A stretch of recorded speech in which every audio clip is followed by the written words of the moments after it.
네, 이번에는 두 번째 자원의 분포와 이용 두 번째 시간입니다. 이 시간에는 특히 전력이 어떻게 만들어지고 그 전력 자원들이 우리나라에 어떻게 분포하고 있는지 그 특징들과 함께 정리를 해보도록 하겠습니다. 자, 전력 분포와 생산 한번 보실까요?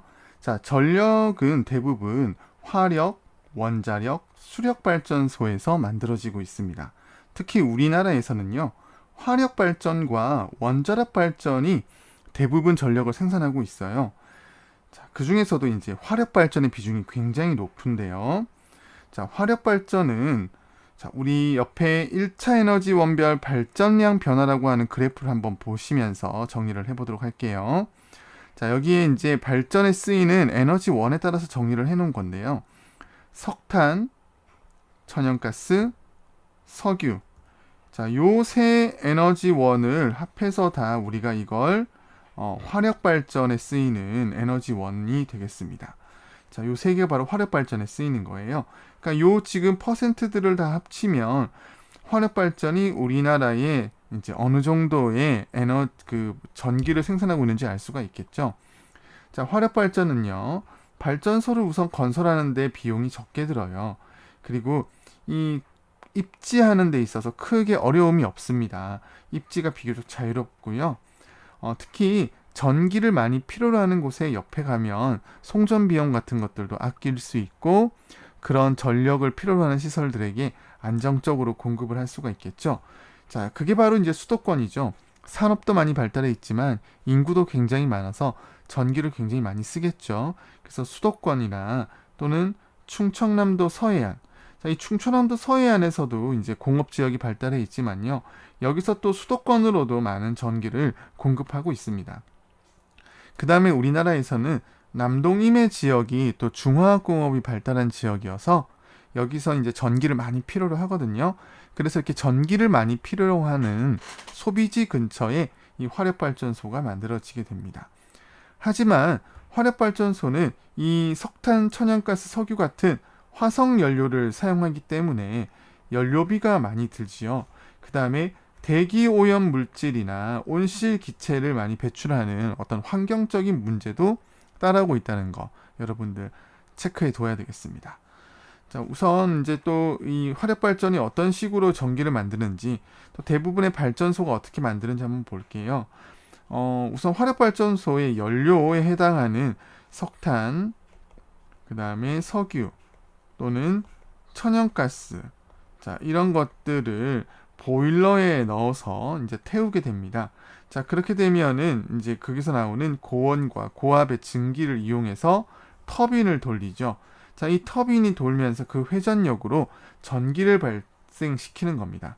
그래서 그 발전기에서 만들어진 이 전기를 이제 산업시설인 공장이나요, 또는 가정이나 또는 상업시설 같은 것들로 이제 보내주게 되겠죠. 자, 지금 여러분들이 보시고 있는 이 발전소가 바로 화력발전소.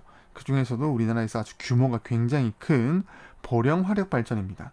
자, 보령 화력발전이 우선 어디 있냐면요. 여기에 지금 이 화력발전소가 있어요. 자, 이 근처에서도 서산이나 당진이나 아산, 뭐 천안 이런 곳들이 아주 이제 큰 공업 지역이죠. 자, 그뿐만 아니라 수도권과도 거리가 그렇게 멀지가 않습니다. 그래서 충청남도 서해안 이 일대에 화력발전소가 매우 많이 분포하고 있어요. 자, 그런데 이제 최근에 미세먼지 문제들 이런 것들이 이런 화력발전과 연관이 있다 그래서 화력발전을 줄이려고 하는 추세가 이제 있지요. 자, 화력발전의 보일러들이 바로 이제 이런 것들이 보일러가 되겠습니다.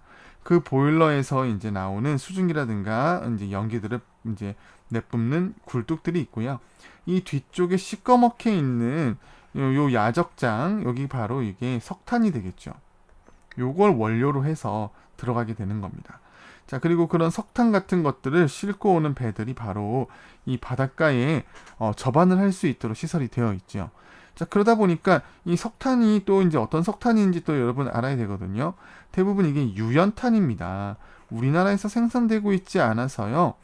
대부분 수입하고 있다는 거. 여러분 이것도 아주 아셔야 되겠죠. 자, 그 다음에 대표적인 또 석탄 화력 발전소 중에 이 천연가스를 이용하는 파주 LNG 화력 발전입니다.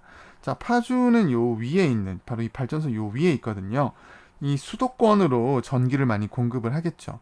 자, 그런데 사람이 많이 살고 있는 곳에 석탄을 이용한다면은 미세먼지 발생들이 많아서 좀 사람들이 꺼려하게 되겠죠. 그래서 LNG, 곧 천연가스를 이용한 화력 발전을 많이 하게 됩니다. 대도시 같은 곳은요. 자, 그러다 보니까 여러분들 여기서는 석탄을 이렇게 적재해 놓는 시설 같은 것들을 찾아볼 수가 없죠. 천연가스를 이용해서 발전하고 있기 때문에 그렇습니다. 자, 천연가스는 석탄을 이용할 때보다 특히 이제 뭐 석유를 이용할 때보다 온실가스는 44% 정도밖에 나오지 않고 미세먼지는 10% 정도밖에 나오지 않는다고 합니다. 그래서 이 화석 연료 중에서는 굉장히 청정한 에너지원이 된다고 볼 수 있겠죠. 자, 이번에는 원자력 발전으로 가보도록 하겠습니다. 자, 앞에서도 보셨지만 원자력 발전소는 전체 이제 발전에서 차지하는 비중 여러분들 좀 보셔야 될 것 같은데요. 다시 돌아가서 한번 살펴보면요. 자, 원자력입니다. 바로 이 원자력이 차지하는 비중이 한 요 정도 된다는 거지요. 여긴 지금 이제 절대량으로 나와 있어서 여러분들이 비중을 계산하려고 하면 조금 어려우실 텐데요. 나중에 선생님이 뒤에서 또 한번 살펴보는 기회를 갖도록 하겠습니다. 자, 원자력 발전소는요, 적은 양의 연료, 이 원자로, 이 우라늄 같은, 또는 플루토늄 같은 에너지원을 이용해서 대량의 전기를 생산할 수 있다는 게 아주 큰 장점입니다. 하지만 이 원자력 발전소를 건설하는 데 있어서 이 건설 기간이 매우 길고요. 또한 이 원자력 발전소는 위험하잖아요. 그러다 보니까 집안이 안정되어 있어야 되고요. 이 원자로를 식힐 수 있는 안정적인 냉각수를 확보할 수 있어야 됩니다. 자, 그리고 이 원자력 발전소 같은 경우에는 사람들이 주변에 지어 있으면 좀 싫어하겠죠. 그러다 보니까 인구가 또 많지 않는 지역으로 나가는 경우가 많이 있습니다. 자, 그리고요, 방사능 누출의 위험도 있고요. 방사성 폐기물을 처리하는 문제까지도 이 원자력 발전소는 가지고 있습니다. 자, 우리나라에서는 원자력 발전소 어디 있느냐? 경상북도 울진 또는 경주의 신월성 월성, 자, 그리고 부산의 신고리 고리, 그리고 전라남도의 영광, 요런 지역들에 이제 원자력 발전소가 분포하고 있습니다. 자, 화력발전소 아까 전에 이제 우리 충청남도 서해안 일대 많이 있다 그랬죠. 그 다음에 남동임의 공업 지역에 이런 식으로 또 이제 화력발전이 많이 있는 걸 볼 수가 있습니다. 자, 원자력발전소 다시 정리를 또 다시 넘어갈게요. 원자력발전소의 구조입니다, 여러분들. 자, 이 원자로가 있고요. 이 원자로에서 핵분열이 일어나고 그 핵분열이 너무 심하지 않게끔 하기 위해서 제어봉이 있고, 이 열이 발생하게 되면 그 물을 데펴서 터빈을 돌린 다음에 전기를 생산하는데, 이 원자로를 식히기 위해서는 많은 양의 물이 필요하거든요. 자, 우리나라에서는 이 많은 양의 물을 이제 바닷물을 이용하는 경우가 많습니다. 자, 그렇게 해서 이 원자로를 식히는 겁니다. 그래서 우리나라는 다 이렇게 원자력 발전소가 바닷가에 분포하는 겁니다. 자, 국내 원자력 발전소, 핵발전소 현황이 되겠습니다. 자, 이렇게 이제 원자력 발전소 안에도요, 원자로를 몇 개를 가지고 있냐에 따라서 이제 그 발전소의 규모가 결정이 되는데요. 여러분들 지금 보시는 것처럼 우리나라에는 이렇게 원자로가 있습니다. 자, 이건 2018년도 자료여서 또 바뀔 수도 있는데요. 영구 폐쇄된 게 두 개가 있어요. 고리에 하나가 있고요. 월성에 하나가 이렇게 있다고 합니다. 그리고 운영 중인 거는 23기가 운영 중이고 건설되고 있는 거는 5기가 있다고 하네요. 네. 자, 원자력 발전소의 모습인데요. 이게 바로 원자로가 되겠죠. 그리고 이 원자로가 지금 여기 6개나 있는 겁니다. 이게 바로 울진인데요. 1, 2, 3, 4, 5기까지 있고요. 이 원자로를 식히기 위해서 냉각용 바닷물이 이렇게 들어가는 입구가 있습니다. 그리고 나오는 또 이제 출수구가 이렇게 있게 되죠. 자, 이번에는 수력 발전으로 가보도록 하겠습니다. 자, 수력 발전소는 당연히 이제 연료비가 거의 들지 않지요.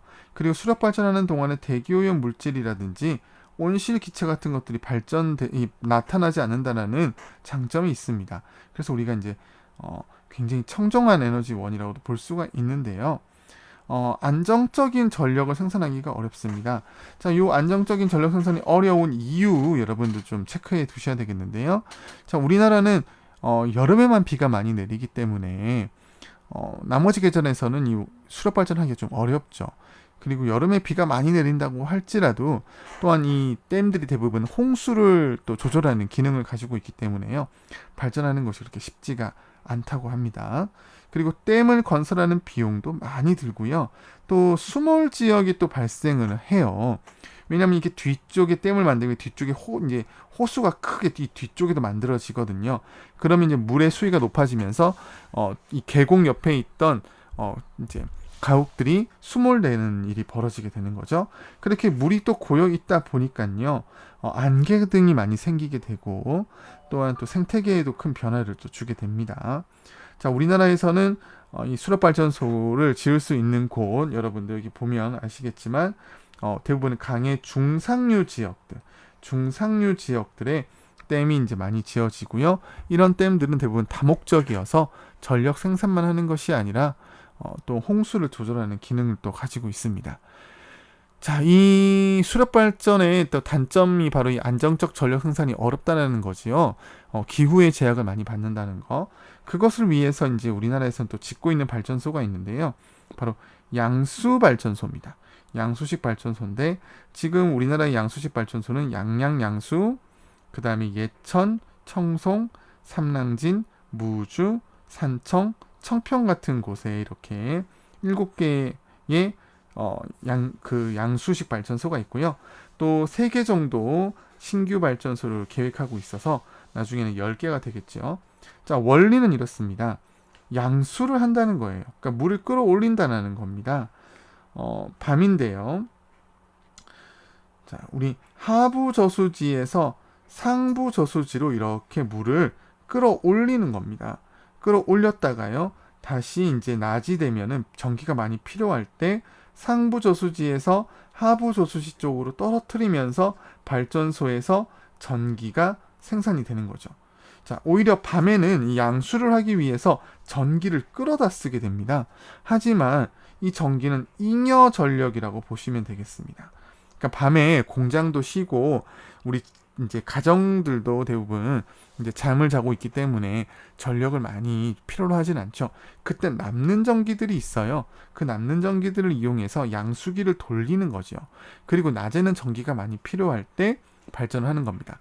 자, 그러면 이거는 기후와 상관없이 계속적으로 발전할 수 있어서 자, 수력 발전의 이제 좀 단점을 보완하는 역할을 하는 거죠. 자, 수력 발전, 화력 발전, 원자력 발전. 자, 우리 전체적인 발전량 비율도 한번 볼게요. 우리나라에서 석탄이 한 43% 정도 발전을 담당하고 있고요. 천연가스가 한 22%, 석유가 한 1.5% 됩니다. 자, 그러면 이렇게 합해 보면은 한 66% 정도가 우리 화력 발전이 담당하고 있고요. 원자력 발전이 한 27% 정도 담당하고 있다, 이렇게 보시면 되겠죠. 그리고 나머지 발전들이 그 다음을 담당하고 있습니다. 자, 각자의 발전소의 입지와 장단점들을 지금 정리를 해놨는데요. 수력 발전, 입지는 유량이 풍부하고 낙차가 큰 곳에 이제 있게 되죠. 한강이나 낙동강 또는 뭐 금강 이런 곳에 중상류에 입지한다는 거 중요하겠죠. 자, 장점은요, 발전 시에 대기오염 물질이 배출되지 않는 거. 하지만 단점으로는 소비지, 그러니까 전력을 필요로 하는 곳과 거리가 멀어서 송전 비용이 많이 든다는 거. 그리고 기후적 제약이 크고요. 안정적으로 전력을 생산하기가 어렵다는 거. 그 다음에 기후 및 생태계 변화에 영향을 준다는 게 또 수력 발전의 단점으로 볼 수가 있겠습니다. 자, 그 다음에 화력 발전은요, 입지적인 특징이 자연적인 입지 제약이 좀 적어요. 그러다 보니까 연료를 수입하기 좋은 곳과 전기를 많이 필요로 하는 곳에 가까이 가게 되죠. 그러다 보니까 우리나라에서는 우리 그 충청 서해안 일대 충남 서해안 일대라든지요. 그 다음에 경남 또는 이제 이런 중화학공업이 발달한 전기를 많이 필요로 하는 곳 근처에 많이 놓이게 됩니다. 자, 발전소 건설 비용이 저렴해요. 그 다음에 빨리도 지을 수 있고요. 그 다음에 융통성도 있습니다. 뭐 이거는 이제 전기를 만들기 위해서 화석 연료를 태우는 거기 때문에 전기가 필요 없을 때는 안 태우면 되는 거죠. 자, 성존 비용도 저렴합니다. 가까우니까요. 하지만 대기 오염 물질을 많이 배출한다는 단점이 있고요. 그 다음에 화석 에너지를 사용하다 보니까 연료비가 또 많이 든다라는 단점이 있겠죠. 자, 그 다음에 원자력입니다. 집안이 견고하고 대량의 냉각수를 확보할 수 있는 곳에 놓이게 됩니다. 자, 그러다 보니까 대부분 해안가에 놓이게 되고요. 울진, 경주, 부산, 이런 곳에 이제 전남, 영광 이런 곳에 원자력 발전소가 있습니다. 소량의 연료로도 대량의 발전을 할 수가 있고요. 온실가스 배출 같은 건 없지만 발전 후에 폐기물 처리 같은 것들이 아주 중요한 또 힘든 부분이 되겠죠. 안전성 문제들도 이제 있다고 볼 수가 있습니다. 자, 그다음에 우리 자료 10번에 우리 교과서에 나와 있는 에너지 자원 공급 및 소비 과정을 한번 볼게요. 자, 우리나라는 이제 화석 연료를 대부분 수입하잖아요. 그렇죠? 그러니까 이제 에너지원으로 쓰이는 대부분들은 95.3% 이제 수입을 하고요. 우리나라에서 생산되는 것들은 석유가 자, 자급률이 4.7%예요. 자, 자급되는 게 뭐가 있냐? 석유가 조금 있습니다. 우리나라에. 그 다음에 강원도라든지 이런 곳에 석탄을 생산하고 있지요. 그 다음에 울산 앞바다에서 천연가스 생산하고 있습니다. 당연히 또 수력 및 신재생 에너지들은 수입할 수가 없는 거죠. 이건 우리나라에서 생산되고 있습니다. 자, 그 다음에 공급 부분으로 가겠습니다. 자, 이렇게 해서 이제 우리나라에서는 에너지를 사우디아라비아, 쿠웨이트에서 석유 수입하고요. 석탄은 오스트레일리아, 인도네시아, 중국에서 수입하고요. 천연가스 카타르, 오만, 인도네시아에서 수입하고요. 원자력에 쓰이는 원료는 러시아나 캐나다에서 수입하는데요. 자, 그것을 통해서 이제 우리가 어느 정도 이거를 공급받느냐? 바로 석유가 이 정도, 석탄이 그 다음, 천연가스, 그다음에 원자력 순으로 가고 있다는 거. 이 중에서 이제 각각 어떤 식으로 쓰이느냐, 전환이 되느냐, 정유로 가고요. 도시가스로 해서 가정으로도 가고요. 그다음에 열을 이제 만들어서 또 사용하기도 하고요. 그 중에서 이제 전력 부분으로는 이렇게 사용된다는 거죠. 그래서 이렇게 합치면 화력이 되고 요게 원자력이 됩니다.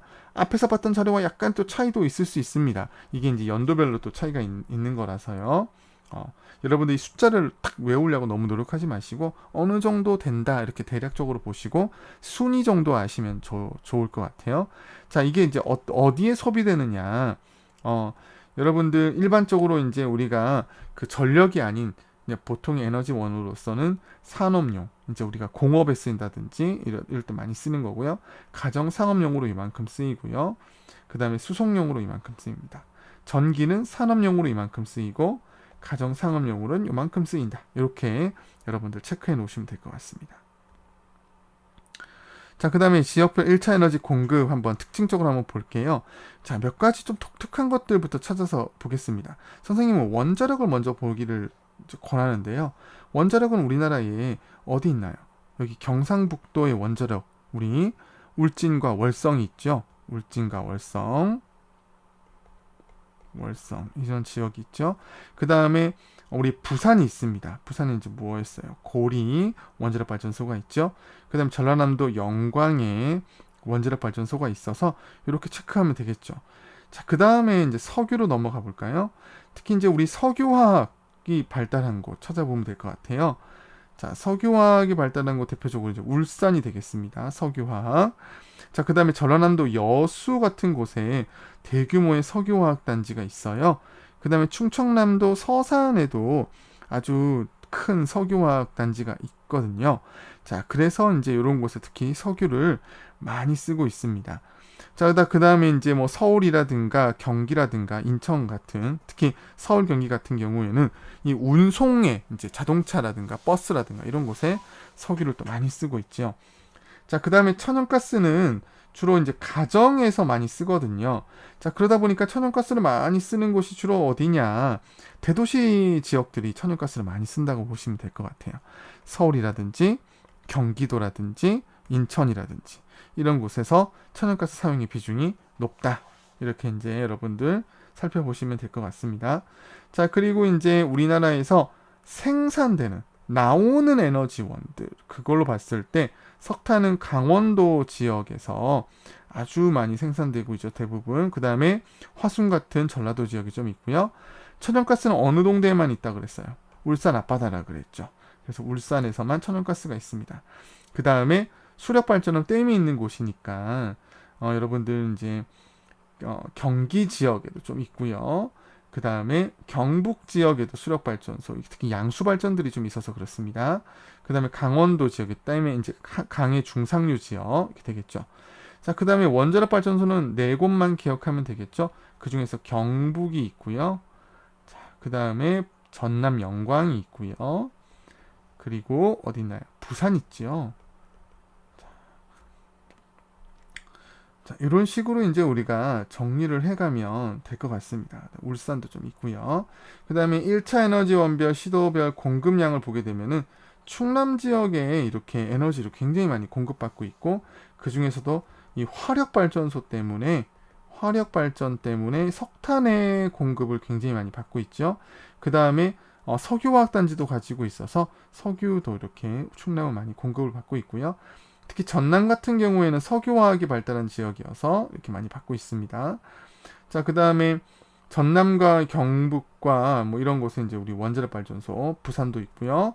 자, 이런 식으로 체크해서 하다 보면은, 자, 우리 전체적으로 어디에서 이제 에너지원을 가장 많이 사용하는지, 특히 보면 아시겠지만, 여기 서울이 그렇게 순위권에 아주 높이 올라와 있지 않죠. 그러니까 중요한 건 뭡니까? 산업시설. 이게 아주 중요합니다.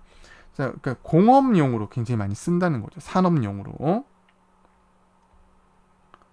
자, 이렇게 해서 이제 끝내봤고요. 다음 시간에는 자원 문제와 대책이라 그래서 특히 신재생 에너지를 중심으로 해서 한번 우리 정리를 해보도록 하겠습니다. 모두 수고하셨습니다.